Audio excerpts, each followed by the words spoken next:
দেশের সেবা করার সুযোগ পেলে নাকি জান দিয়ে কাজ করবে, আসলে সে কিছুই করেনি। অপদার্থ একটা উপদেষ্টা। সামাজিক যোগাযোগ মাধ্যমে আসা এমন কড়া সমালোচনার জবাবে এবার নিজের কাজের বিবরণী তুলে ধরেছেন অন্তর্বর্তী সরকারের আইন উপদেষ্টা ডক্টর আসিফ নজরুল। এক ফেসবুক পোস্টে তিনি জানান, গত 18 মাসে ব্যক্তিগত আরাম-আয়েশ বিসর্জন দিয়ে গভীর রাত পর্যন্ত সচিবালয়ে পড়ে থেকে বিচার বিভাগে যে আমূল পরিবর্তন আনা হয়েছে তার সুফল এখন দৃশ্যমান। এছাড়া আসিফ নজরুল স্পষ্ট করে বলেন, এই বিশাল কর্মযজ্ঞের কৃতিত্ব শুধু তার একার নয়, বরং সম্পূর্ণ আইন মন্ত্রণালয়ের।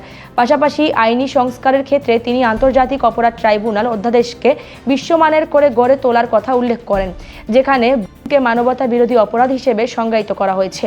এছাড়া বিচারক নিয়োগে স্বচ্ছতা আনতে সুপ্রিম কোর্ট বিচারক নিয়োগ অধ্যাদেশ এবং বিচার বিভাগের পূর্ণ স্বাধীনতা নিশ্চিত করতে পৃথক সুপ্রিম কোর্ট সচিবালয় প্রতিষ্ঠা করা হয়েছে বলে জানান আসিফ নজরুল।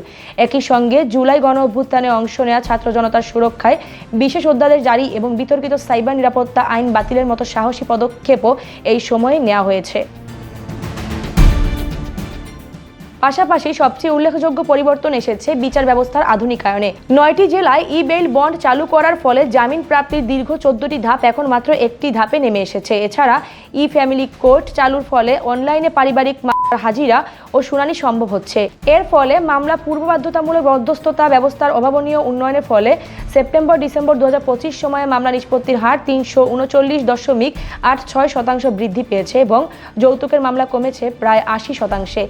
পাশাপাশি প্রবাসীদের সুবিধার্থে পাওয়ার অব অ্যাটর্নি বিধিমালার সংস্কার এবং অনলাইনে বিবাহ ও তালাক নিবন্ধনের মতো জনবান্ধব সেবাগুলো এখন সাধারণ মানুষের দোরগোড়ায়। এছাড়া প্রাতিষ্ঠানিক স্বচ্ছতা নিশ্চিত করতে অধস্তন আদালতের বিচারকদের সম্পত্তির হিসাব গ্রহণ এবং রেকর্ড সংখ্যক 1605টি নতুন আদালত সৃষ্টি করা হয়েছে। এদিকে বিগত সরকারের দায়ের করা প্রায় 23,866টি রাজনৈতিক হয়রানিমূলক মামলা প্রত্যাহারের সুপারিশ সহ জুলাই হত্যাকাণ্ডের বিচারে আন্তর্জাতিক অপরাধ আদালতকে সব ধরনের লজিস্টিক সহায়তা প্রদান করা হয়েছে। আসিফ নজরুল পরিসংখ্যান দিয়ে দেখান যে গত 1.5 বছরে তিনি 2281টি গুরুত্বপূর্ণ নথি নিষ্পত্তি করেছেন, যা গত সরকারের একই সময়ের তুলনায় দ্বিগুণ। এরপর সবশেষে তিনি জানান, খুব শীঘ্রই তিনি তার অধীনে থাকা প্রবাসী কল্যাণ মন্ত্রণালয়ের কাজের হিসাবও জনগণের সামনে পেশ করবেন।